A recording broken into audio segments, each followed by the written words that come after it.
J'ai fait mon start théâtre, il reste 2 minutes au show. On va attendre que Charlotte nous parle un peu. Charlotte, quand tu pourras, tu nous parleras, s'il vous plaît. Il ne faut pas allumer encore.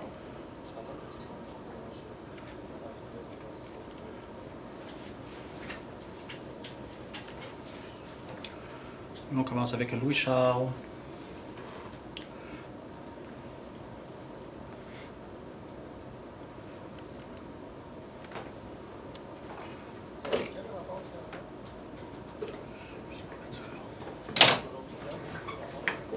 Je ne sais pas, Yannick est en train de trouver ça. Charlotte, tu m'entends bien? Oui, oui. Excellent, merci. Oui. Parfait. Étienne, on n'enlève pas les Maloney. OK, ça c'est. Oui. On va dire j'ai quasiment pas de super, là. Je trouve ça étrange. Oups, ça vient de Et rentrer. ça vient de popper. 1 minute au show. Là, ça rentre. Qu'est-ce qu'elle dit? Qu'est-ce qu'il y a? On est bien, Kat? Oui, oui. Super.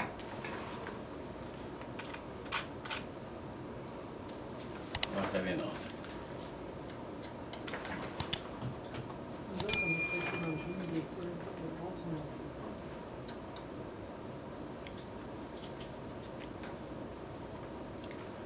« 30 secondes. «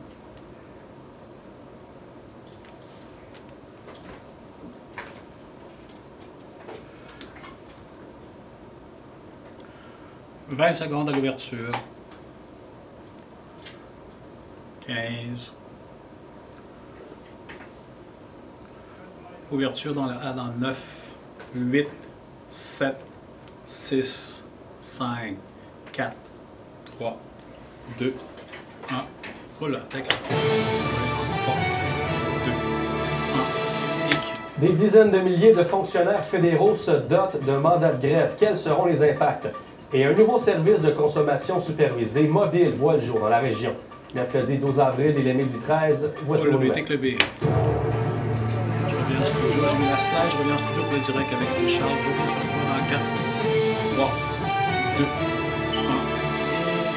1. Bon midi tout le monde, merci d'être avec nous. Plus de 120 000 fonctionnaires fédéraux pourraient maintenant tomber en grève du jour au lendemain.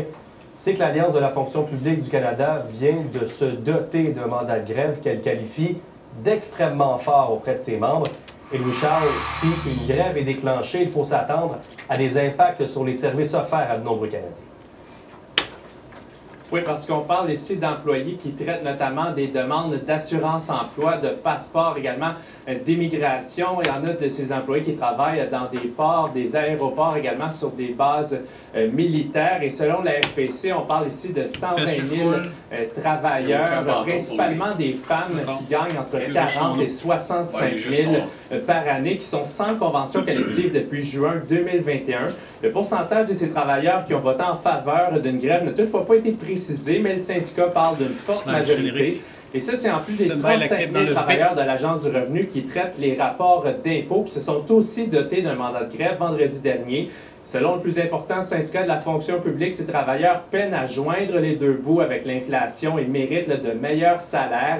Mais les négociations stagnent avec le gouvernement qui, rappelons-le, a récemment instauré des plans de contingence qui concernent plus de 40 000 fonctionnaires pour maintenir les services essentiels en pleine saison des impôts en cas de grève. Mais pour le moment, le syndicat assure vouloir encore négocier avec le fédéral avant d'en arriver là. La balle est maintenant dans le camp de M. Je reviens sur Louis-Charles en conclusion. Son gouvernement doit saisir la chance, après le direct. la dernière chance de négocier une entente juste et équitable pour les fonctionnaires fédéraux. Où il se mesurera à une grève nationale historique dont personne ne veut. Personne. Louis-Charles dans 30. Mais qui fera du tort là, à des millions de personnes partout au pays. Les 2 dernières années ont frappé tout le monde durement. Et cela a un impact sur les travailleurs. Il doit faire des choix difficiles 20 secondes. Pour joindre les deux bouts. Nos jeunes travailleurs partent pour aller travailler ailleurs. Et cela a un impact réel sur les services publics. Le gouvernement doit recruter et retenir les travailleurs dont nous avons besoin pour fournir les services publics essentiels et payer des salaires justes. C'est ce que tous les travailleurs méritent. Les négociations entre l'Alliance de la fonction publique et le Conseil du Trésor là, doivent officiellement se poursuivre jusqu'à ce vendredi. Reste maintenant à voir si une entente là, surviendra entre les deux parties afin d'éviter une grève. Oui, en espérant que les négociations portent fruit. Merci beaucoup, Louis-Charles. Voilà, c'est clair. Et à votre question du jour, on vous demande aujourd'hui, craignez-vous les impacts d'une grève des employés de la fonction publique fédérale? Pour vous prononcer, rendez-vous au tvagatineau.ca ou encore sur notre page Facebook. Je reviens sur toi dans 2, 1, EQ. Une semaine après le verglas, il reste de moins en moins de résidences en manque d'électricité. Le dernier bilan parle encore de 465 clients en attente de courant en raison de 31 pannes dans la région. Et la grande majorité des pannes sont situées dans le Pontiac avec plus de 300 clients, mais il reste encore des gens sans électricité dans toutes les MRC de la région et de même jusqu'à Gatineau. Hydro-Québec indique que 25 équipes sont sur le terrain aujourd'hui. Elle estime que toutes les pannes devraient être réglées dans la journée, à moins d'enjeux majeurs. Un bar de danseuses bien connu dans la région devra s'expliquer devant la Régie des alcools, des courses et des jeux du Québec. Le Pigalle a été convoqué à une audience en lien avec 156 incidents distincts survenus entre 2018 et 2022, passant notamment par la présence de drogue, d'actes de violence, de possession d'armes à feu, de consommation excessive et de la présence de bandes de motards. La majorité des incidents font référence à des clients fortement intoxiqués qui ont été expulsés par la sécurité. C'est que les établissements détenteurs de permis sont jusqu'à un certain point responsables du comportement de leurs clients. Quand c'est des situations qui se produisent peut-être plus fréquemment ou qu'on remarque que ça pourrait être dû au fait qu'il n'y a peut-être pas assez de personnes qui travaillent sur les lieux qui sont là pour assurer la sécurité, que ce soit à l'extérieur de l'établissement ou à l'intérieur. À ce moment-là, c'est le rôle des policiers de faire des signalements à cette équipe spécialisée-là qui, elle, va pousser une enquête plus poussée pour voir est-ce qu'on doit signaler la situation à la RACJ pour qu'il y ait une enquête plus exhaustive là, de la situation.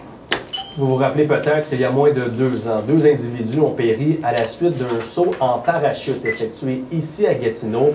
Le rapport du coroner indique les causes et les circonstances entourant cet accident. Et Charlotte, on comprend que l'expertise de l'instructeur pourrait être remise en cause. Oui, Étienne. Donc, d'abord, selon le rapport, les causes principales des 2 décès seraient reliées au déploiement partiel du parachute principal. De son côté, le parachute de secours ne s'est tout simplement pas déployé. L'enquête ne révèle pas exactement les raisons pour lesquelles celui-ci ne s'est ouvert que partiellement.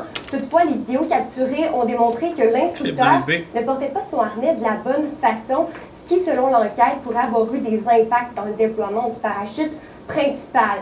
Toutefois, pour le parachute de secours, plusieurs facteurs pourraient avoir influencé le mauvais déploiement, notamment la possibilité que les 2 hommes aient fait une vrille au moment du déploiement. Et sous toute réserve, la coroner estime que cet accident serait une première au pays. Il n'y a pas beaucoup de données on revient sur Charlotte où on a un accident où les 2 voiles ne s'ouvrent pas.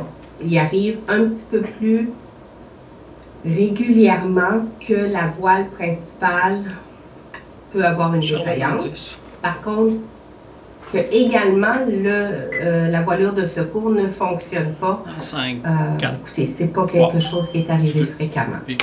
Donc, compte tenu de tous ces éléments, la coroner suggère un meilleur encadrement puisqu'à l'heure actuelle, il n'y a aucune réglementation provinciale ou fédérale qui encadre le parachute.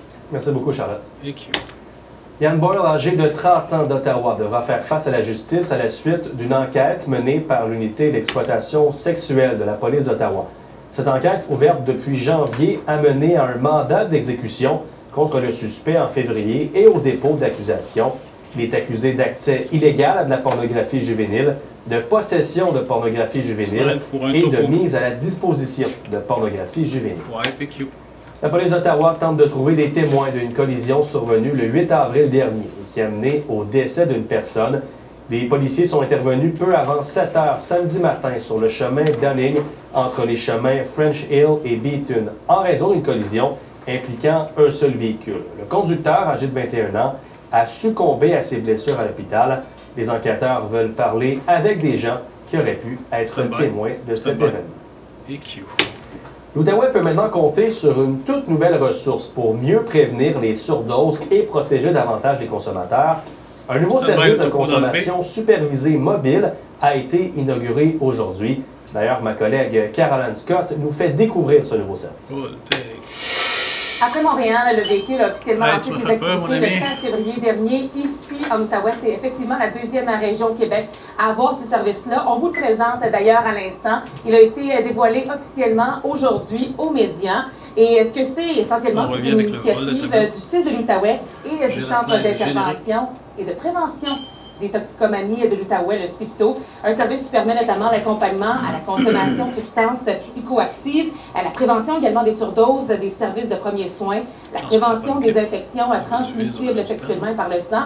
On veut vraiment s'assurer que les personnes qui consomment tant du côté de Gatineau que sur le territoire, merci des collines de l'Outaouais, puissent le faire de façon sécuritaire et accompagnée. C'est le CIPTO qui s'occupe de la gestion opérationnelle du service mobile, qui pourra compter sur 2 intervenants communautaires sur place, un moyen efficace pour réduire les risques liés à la consommation, particulièrement ici en Outaouais où 45 décès possiblement liés à des surdoses ont été comptabilisés en 2021 et 2022. Ils se déplacent dans des endroits où il y a déjà des gens qui consomment. L'objectif, c'est de faire en sorte que les gens n'aient pas besoin de bouger de quartier ou de se déplacer. Fait qu'on va déjà dans des secteurs où il y a de la consommation, où il y a des gens qui auraient besoin de ce type de service-là, puis on vise des gens qui sont plus éloignés des services traditionnels. On est la région avec le taux de décès le plus élevé au Québec par surdose. Donc, malheureusement, puis c'est comme ça depuis quelques années aussi. On a une situation particulière qui se ressemble davantage à celle d'Ottawa puis de l'Ontario qu'ailleurs au Québec, avec des substances plus toxiques qui circulent sur le terrain. Donc,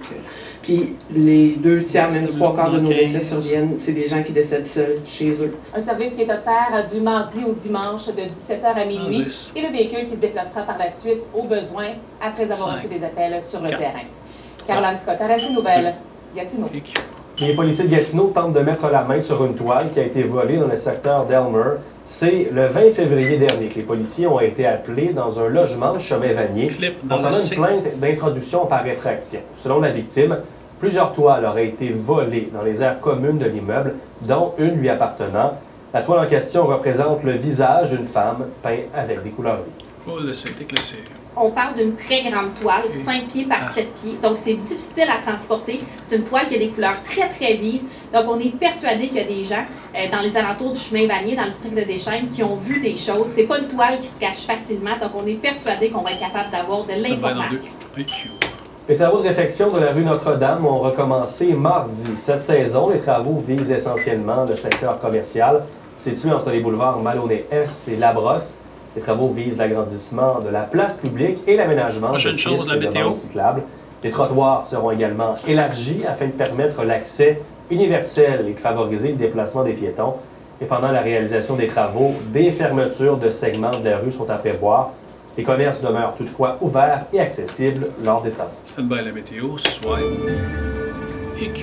à la météo, Annabelle, vous avez de très bonnes nouvelles à nous annoncer alors que la chaleur est en train de s'installer. Étienne, ça s'en vient. Pour vrai, de vrai, cette fois-ci, oui, la chaleur qui va faire son entrée. Aujourd'hui, c'est une journée de chaleur à manche longue, mais demain, par exemple, il va prendre le bord parce qu'on va atteindre le mercure le plus élevé jusqu'à maintenant avec 27 degrés au thermomètre. Je répète, 27 degrés.